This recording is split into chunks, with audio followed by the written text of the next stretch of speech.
محسوس کرتے ہیں، بچوں کے لیے ایک خوشی کا موقع ہوتا ہے۔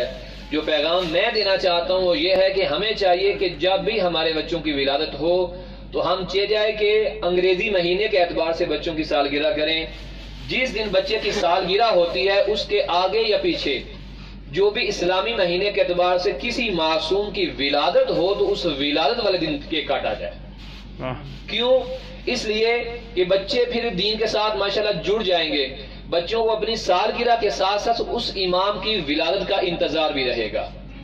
جیسے کہ اب میری بچیاں ہیں ماشاءاللہ سے، اب فاطمہ کی سالگرہ اگر انگریزی اعتبار سے دیکھی جائے تو گزر چکی ہے، زہرا کی ابھی آنے والی ہے، لیکن ہم نے دونوں کی سالگرہ کو جم کیا ہے عید غدیر کے دن، تاکہ بچوں کی سالگرہ کے ساتھ بچے کو یوم عید غدیر جو ہے وہ بھی یاد رہے۔ سبحان اللہ، درست ہے۔